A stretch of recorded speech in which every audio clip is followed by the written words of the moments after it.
पोषण जो आपका चैप्टर है 35 लघु उत्तरीय प्रश्न पूछ रखा है इसने। अब इन 35 प्रश्न में से एक आध क्वेश्चन, एक या दो क्वेश्चन हर साल डायरेक्ट एग्जाम में पूछे जा रहे हैं, डायरेक्ट। आज भी मैं जो आपको 35 क्वेश्चन बताऊंगा ना और इसके आंसर जो बताऊंगा उनमें से 2 या 3 क्वेश्चन अब डायरेक्ट एग्जाम में आपको मिलने वाला है, गारंटी इस बात की। आप देख लेना, ठीक है। आप यार नहीं तो अगर यकीन नहीं हो रहा है तो आप पिछले पेपर्स को उठा करके देख सकते हो, पहली बात। और दूसरी खूबसूरत बात यह है कि आप बस इन 35 क्वेश्चन के आंसर बस सुन लोगे ध्यान से ना, तो आपको परमानेंट याद हो जाने वाला है। बस ध्यान लगा के सुनना पड़ेगा पर आपको, ठीक है। चलिए स्टार्ट करते हैं हम लोग सारे आंसर्स। इस पार्टिकुलर चैनल पे एमएस क्लासेस पे आपको मिलने वाला है ऑल सब्जेक्ट्स के नोट्स, हैंड रिटेन नोट्स, जो बिल्कुल ईजी हाथ से लिखा हुआ, आसान भाषा में लिखा हुआ नोट्स होता है। उसके लिए आपको ज्वाइन करना पड़ेगा हमारा टेलीग्राम ग्रुप, जिसकी लिंक आपको मिलेगी डिस्क्रिप्शन बॉक्स में विद बेस्ट एक्सप्लेनेशन। ओके, वहाँ पे मैं ये जो पढ़ाई लगाऊँ ना, इसकी भी नोट्स, ये जो नोट्स मैं दे रहा हूँ, ये भी नोट्स आपको वहाँ पे मिल जाएगी, ठीक है, टेलीग्राम ग्रुप पे। तो ज्वाइन करो फटाफट से, लिंक डिस्क्रिप्शन बॉक्स में है। पहला क्वेश्चन देखिए लिखा हुआ है, जैव प्रक्रम किसे कहते हैं? जैव प्रक्रम से क्या समझते हैं? जैव प्रक्रम से क्या समझते हैं? तो लिखा हुआ है वो सारा काम जिनके द्वारा जीवों का मेंटेनेंस होता है। मतलब जीवों का मेंटेनेंस होना मतलब ये नहीं, जीव जैसे हम लोग हुए, तो जीवों का मेंटेनेंस मतलब ये नहीं कि पाउडर लगा रहे हैं, फेयर हैंडसम, थोड़ा सा क्रीम वगैरह लगा दिए, ये मेंटेनेंस नहीं। अच्छा चप्पल पहन लिए, बढ़िया कपड़ा पहन लिए, ये मेंटेनेंस नहीं। मेंटेनेंस मतलब हमारे बॉडी के अंदर कोशिकाओं का टूट फूट होता है भाई, ठीक है। कई बार कई कोशिका ज़्यादा हो जाता है तो उसको मेंटेन करना, कई बार कोशिकाओं की संख्या घट जाती है, ब्लड में ग्लूकोज का लेवल बढ़ जाता है, उसको मेंटेनेंस करना, इंसुलिन वगैरह आएगा, हार्मोन, ठीक है। तो इन सब का मेंटेनेंस को ही हम लोग कहते हैं जैव प्रक्रम। अब जैव प्रक्रम का उदाहरण क्या हो गया? तो श्वसन, पोषण, उत्सर्जन, ये सारा जैव प्रक्रम का एग्जाम्पल में आता है, ठीक है। परिवहन, उसके बाद जनन, ये सारा आता है, ठीक है। चलो अगला क्वेश्चन देख लो भाई, लिखा हुआ है बहुकोशिकीय जीवों में ऑक्सीजन की आवश्यकता विसरण द्वारा क्यों नहीं पूरी हो पाती है? तो देखिए क्या होता है, जो बहुकोशिकीय जीव होगा, मान जाओ प्लांट ही है, ठीक है, और ऑक्सीजन यहाँ पे कहीं उड़ रहा है, तो अब देखिए ये कोशिका जो बाहर है, सतह पर है, जो सतह पर है वो तो ऑक्सीजन को डायरेक्ट ले लेगा, जो विसरण की घटना होगी। पर पेड़ के अंदर अगर कहीं पर कोशिका है, बिल्कुल अंदर, ये जो आप देख पा रहे हैं तना, इसके अंदर कहीं कोशिका है, तो वहाँ पे कैसे ऑक्सीजन जा पाएगा विसरण की क्रिया से? विसरण मतलब डायरेक्ट साधारण ऐसे उड़ के चले जाए, जा पाएगा क्या? नहीं, ठीक है। तो विसरण के द्वारा कैसे हो पाएगा पूरी? तो वही वाली बात आपको एग्जाम में लिख करके आना है। देखो लिखा हुआ है इसने कि बहुकोशिकीय जीवों में उनकी केवल बाहरी त्वचा की कोशिकाएं और रंध्र ही आसपास के वातावरण से सीधे संपर्क में रहते हैं या होते हैं। बाकी कोशिकाएं शरीर के अंदर होते हैं, जहां तक साधारण विसरण द्वारा ऑक्सीजन नहीं पहुंच पाता है। कैसे पहुंच पाएगा ऑक्सीजन बताओ? इसलिए इसलिए लिखा हुआ है, इसलिए साधारण विसरण द्वारा ऑक्सीजन की पूर्ति जीवों में नहीं हो पाती है। क्वेश्चन नंबर 3 देखिए, जीवों में पोषण की प्रमुख 2 विधियां कौन कौन सी है? तो जीवों में पोषण की प्रमुख 2 विधियां जो है वो निम्नलिखित हैं। कौन कौन सा भाई? स्वपोषी पोषण, परपोषी पोषण। स्वपोषण, परपोषण भी दूसरा नाम होता है। स्वपोषण जो खाना खुद से बना ले, जैसे हमारी माएँ, नहीं, पेड़ पौधे, खाना मतलब सूरज की रोशनी को इस्तेमाल करते हुए खाना खुद से बना ले, उसको बोलते हैं हम लोग स्वपोषण। तो हरे पेड़ पौधे हो गए, और परपोषण में हम लोग आते हैं, ठीक है भैया। चलो अगला देखो, लिखा हुआ है हरे पौधों में किस प्रकार का पोषण पाया जाता है? तो अभी मैंने बता रखा पूरा, स्वपोषी पोषण, ठीक है ना। हरे पौधों में क्लोरोफिल पाया जाता है ना, प्रकाश संश्लेषण की प्रक्रिया द्वारा वो खाना बना लेता है, तो इसलिए उसमें कौन सा पोषण पाया जाता है? स्वपोषी पोषण। आसान है बिल्कुल। आगे देखो, जंतुओं में पोषण की कौन सी विधि पाई जाती है? तो जंतुओं में पोषण की पर पोषण पाया जाता है, पर पोषण, जो दूसरे पर डिपेंड करे। दूसरा मतलब स्वपोषण पर, मतलब स्वपोषी पोषण पर, मतलब जो प्लांट वगैरह है उस पर हम लोग डिपेंड करते हैं, ठीक है। थोड़ा स्लो स्लो में बता रहा हूँ। अगला है 3 प्रकार की परपोषण विधियों के नाम लिखिए। अब हमने देखा पोषण 2 प्रकार का, स्वपोषण, परपोषण। अब परपोषण के फिर 3 प्रकार होते हैं। उसमें पहला नाम है मृतजीवी, दूसरा है परजीवी, और लास्ट में प्राणी संपोषण, ठीक है। तो 3 प्रकार का नाम आपको ध्यान रखना पड़ेगा, सैप्रोफिटिक, पैरासिटिक और होलोजोइक न्यूट्रिशन। रट लगाओ। संपूर्ण प्रकाश संश्लेषण की प्रक्रिया का रासायनिक समीकरण लिखें। ये एग्जाम में कई बार पूछा जाता है, ठीक है। प्रकाश संश्लेषण की जो प्रक्रिया है उसका रासायनिक समीकरण लिखना है आपको। कैसे लिखोगे? तो ऐसे लिखा जाएगा, 6CO2 प्लस 12H2O, और देगा ये ग्लूकोज, ऑक्सीजन निकाल लेगा और पानी भी निकलता है, ठीक है। तो यहाँ पर मेन जो उत्पाद है वो बनता है ग्लूकोज, C6H12O6। एग्जाम में कई बार यही पूछ लिया जाता है कि ग्लूकोज का सूत्र बताइए, और फिर यहाँ पर ऑक्सीजन भी निकलता है और वाटर भी निकलता है। और खूबसूरत अगर टफ क्वेश्चन पूछ सकता है तो ये पूछ सकता है कि बताइए ऑक्सीजन जो निकला है प्रकाश संश्लेषण की क्रिया में, जो ऑक्सीजन वो निकला है वो किससे टूटा है? कार्बन डाइऑक्साइड से टूटा है या पानी से टूटा है? तो आंसर है पानी से, जल से टूट करके आता है, ठीक है। और यहाँ वाला ऑक्सीजन कहाँ जाता है सर? तो वो इलाज ग्लूकोज में। आगे देखिए 8वां प्रश्न क्या है, प्रकाश संश्लेषण की प्रक्रिया में उपोत्पाद के रूप में क्या बनता है? तो अभी देखिए मैंने बताया आपको मेन उत्पाद ये है, बाकी जो बना वो बचा वो उपोत्पाद कहलाएगा। उपोत्पाद, बाई प्रोडक्ट इंग्लिश में बोलते हैं, ठीक है। ये उपोत्पाद हो गया और ये क्या हो गया, उत्पाद हो गया। काफ़ी सिंपल, उत्पाद हो गया ये। आइए समझ। चलिए आगे लिखा हो, प्रकाश संश्लेषण की प्रक्रिया हरित लवक या क्लोरोप्लास्ट में ही क्यों होती है। पहली बात तो हरित लवक को ही क्लोरोप्लास्ट कहते हैं। होता कहाँ पर है, कोई प्लांट की पत्ती है ना, वहाँ पर बहुत सारा कोशिका होगा, कोशिका के अंदर कोशिका का अंग होगा जिसको कोशिकांग कहते हैं, वो अंदर होगा यहाँ पर कहीं। उसी कोशिकांग को बहुत सारा कोशिकांग होगा वैसे तो, उसमें से एक का नाम है क्लोरोप्लास्ट या हरित लवक। और कहता है कि प्रकाश संश्लेषण की क्रिया यहीं पर क्यों होती है, हरित लवक में ही क्यों होती है। तो इसके पीछे रीजन ये है कि हरित लवक में ही पाया जाता है क्लोरोफिल। क्लोरोफिल में ही तो वो क्वालिटी है कि सूरज से आने वाली रोशनी को पकड़ पाएगा, तो इसलिए प्रकाश संश्लेषण की क्रिया कहाँ होगी, हरित लवक में ही होगी। आइए समझ। देख लो ये बात लिखी हुई मैंने, सूर्य से आने वाली प्रकाश को सोखना यानी पकड़ना प्रकाश संश्लेषण प्रक्रिया का मुख्य घटना है, इंपॉर्टेंट है, उसके बिना हो ही नहीं रहा है। यह काम क्लोरोफिल नामक हरे पदार्थ द्वारा किया जाता है। और क्लोरोफिल है कहाँ, यह क्लोरोफिल हरित लवक में ही पाया जाता है, इसलिए प्रकाश संश्लेषण की प्रक्रिया कहाँ होना चाहिए भैया, क्लोरोप्लास्ट में होना चाहिए। काफ़ी सिंपल।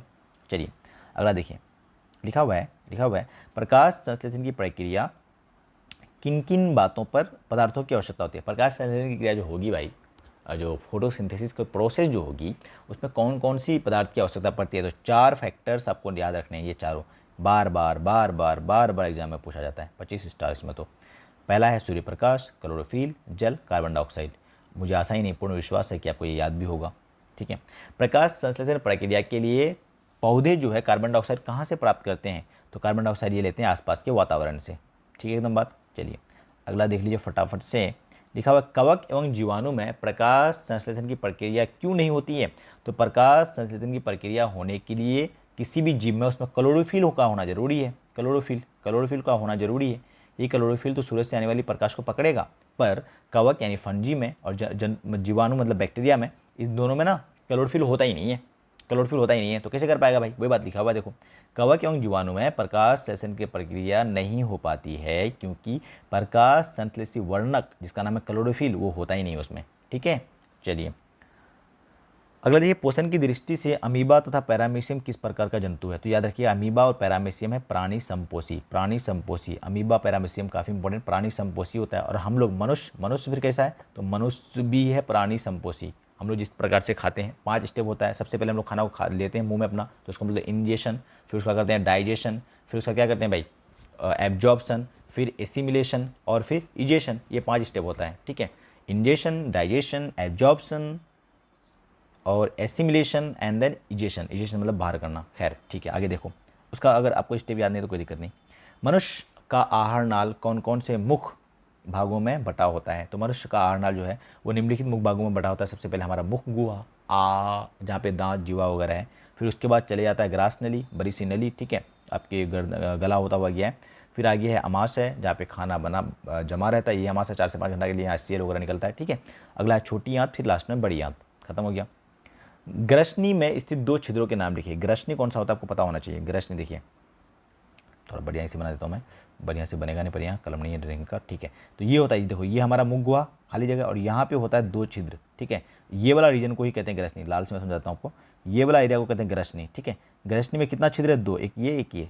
तो पहले वाला जो छिद्र है उसका नाम है निगल द्वार, सॉरी कंठ द्वार। पहले वाला का नाम क्या है, कंठ द्वार। और बाद वाला जो है ये वाला बाद वाला छिद्र जो है, कहाँ चले गया भाई, बाद वाला जो छिद्र है उसका नाम है निगल द्वार। तो ग्रसनी और ये वाला रीजन का नाम क्या है, ग्रसनी। तो ग्रसनी में कितना छिद्र है, 2। क्या क्या नाम है भैया, निगल द्वार और कंठ द्वार, ठीक है एकदम बात। चलो मनुष्य में पाचन आहार नाल के किस भाग में होता है। तो मनुष्य में पाचन का जो होता है आहार नाल के कौन सी भाग में होता है, मुख गुहा से ही शुरू हो जाता है। शुरू कहाँ से होता है, तो मुख गुहा में ही शुरू हो जाता है, क्योंकि हमारे मुख गुहा में लार पाया जाता है, लार, थूक जिसको आप बोलते हो। और लार में एंजाइम पाया जाता है टाइलिन, याद रखना पड़ेगा आपको, टाइलिन का दूसरा नाम है एमाइलेज, या इसको कई लोग सलाइवरी एमाइलेज कहते हैं। तो वो पचाता है खाना को। नाम जो मैंने बताया वो काफ़ी इंपॉर्टेंट है, ध्यान से याद रख लेना। मनुष्य के आहार नाल के किस भाग में पचे हुए भोजन का अवशोषण होता है। तो आहार नाल के छोटी आंत में अवशोषण होता है। अवशोषण मतलब खाना को जो पच गया है और बढ़िया से हो गया हमारा, सेल वगैरह में डालेंगे तो कहाँ से लेंगे, छोटी आंत से लेती है हमारी बॉडी, ठीक है। चलो भैया अगला देख लेते हैं, क्लोरोफिल वर्णक कहाँ पाया जाता है। तो क्लोरोप्लास्ट में, अभी बताया मैंने आपको, अभी बताया, ठीक है। प्रकाश संश्लेषण प्रक्रम द्वारा पौधे क्या निर्माण करता है, ग्लूकोज, भोजन निर्माण करता है, मतलब ग्लूकोज के रूप में, ठीक है। अगला देख लीजिए, मृत जीवी को क्या कहा जाता है। मृत जीवी को अपघटक कहते हैं, अपघटक डिकम्पोजर, ठीक है। आगे देखो, जिस जीव के शरीर से परजीवी अपना भोजन प्राप्त करते हैं वो क्या कहलाते हैं? होस्ट। मतलब क्या? जैसे देखिए हमारे सर में जुआ है, हमारे सर में क्या है? जुआ। और वो जुआ जो है खाना खाता है, तो वो परजीवी है, हमारे लिए नुकसान करता है, मेरा खून खाता है, वो परजीवी है, ठीक है। तो हम क्या कहलाएंगे जुआ के लिए? होस्ट कहलाएंगे, पोषी कहलाएंगे। क्या कहलाएंगे? पोषी, होस्ट, ठीक है। गोबर छत्ता में किस प्रकार का पोषण पाया जाता है? मृतजीवी। कैसा पाया जाता है? मृतजीवी, ठीक है, मृतजीवी पोषण। अगला है पत्तियों का कौन सा अंग कार्बन डाइऑक्साइड युक्त वायु प्रवेश द्वारा, मतलब कैसे आता है? स्टोमाटा से। स्टोमाटा से। ये एग्जाम में क्वेश्चन कई बार आता है कि स्टोमाटा का जो ओपनिंग को है कंट्रोल करता है गार्ड सेल। देखो ये स्टोमाटा बहुत गंदा बन गया यार, ची थोड़ा ठीक से बनाता हूँ मैं। देखो ये है हमारा खूबसूरत सा स्टोमाटा भाई, ठीक है। ये जो आपको छिद्र दिख रहा है ये वाला, यही है स्टोमाटा, ठीक है। और स्टोमाटा ये दोनों आपस में दिख रहा है, ये गार्ड सेल नाम है इसका, गार्ड सेल, रक्षक कोशिकाएं। तो स्टोमाटा के दोनों तरफ कौन सी कोशिकाएं? रक्षक कोशिकाएं। ये पूरा पूरा वाला पूरा, ये सेल गार्ड सेल दोनों मिलकर के, ठीक है। एकदम आगे समझ, ठीक है।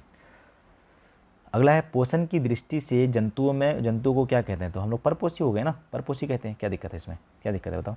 अगला सवाल है अमीबा में भोजन का पाचन कहाँ होता है? अमीबा में भोजन का पाचन राजधानी में होता है, वैक्यूल में। कहाँ पे? वैक्यूल में। अगला है मनुष्य में पाचन के लिए विशेष अंग को क्या कहते हैं? आहार नाल। क्या कहते हैं? आहार नाल, ठीक है। आगे है मनुष्य की जीभ में ऊपरी सतह पर पाई जाने वाली रसंरचना को क्या कहते हैं? पैपिला कहते हैं। स्वाद की कलियां हिंदी में कहा था। उसी से हमें टेस्ट का अनुभव होता है, अलग अलग खट्टा खाते हो, मीठा खाते हो, ठीक है, आम इमली और जो भी चीज़ें हैं अलग अलग खाते हो, अलग अलग टेस्ट लगता है ना भाई, स्वाद की कलियाँ की वजह से। आपका जीभ पे ऐसे ऐसे बूंदा बूंदा स्ट्रक्चर है, ठीक है, उसी का नाम है स्वाद की कलियाँ, जुआ पर होता है। मुख गुहा से भोजन कहाँ पहुँचता है? मुख गुहा से भोजन पहुँच जाता है ग्रास नली में, ग्रास नली में। और ग्रास नली हमारा ये लंबा सा नली है ना, ये नली, ठीक है। और इसमें कर्माकुंचन की गति होती है जिससे खाना नीचे चले जाता है। अगला क्वेश्चन वही है शायद, देखो अगला क्वेश्चन वही है। ग्रास नली की दीवार में तरंग की तरह होने वाली सिकुड़न एवं फैलाव को क्या कहते हैं? तो आपके भारतीय में डायग्राम भी बना दिया हुआ है, ये खाना रखा हुआ है, ये खाना आगे जा रहा होता है, तो कौन सी गति से? क्रमाकुंचन गति से। मैंने डिटेल में भी एक्सप्लेन कर रखा है, तो आप देख सकते हो वीडियो। भोजन में मौजूद प्रोटीन को पेप्टोन में कौन पचाता है भाई? तो प्रोटीन जो है वो बदल जाएगा पेप्टोन में, इसको पचाने के लिए पेप्सिन। देखो P protein peptone pepsin, protein peptone बदलेगा, प्रोटीन पेप्टोन में बदलेगा, मतलब ये प्रोटीन हो गया, ये छोटा छोटा पेप्टोन हो गया, ये भी सब पेप्टोन। कौन बदला भाई? तो इसको बदलने के लिए पेप्सिन आएगा, ठीक है भाई। तो protein get converted into peptone in presence of pepsin, तो आंसर पेप्सिन जाएगा। आहार नाल के सबसे लंबे भाग को क्या कहते हैं? छोटी आंत। आहार नाल का जो सबसे लंबा भाग है वो है छोटी आंत। Small intestine is the largest part in our body, okay.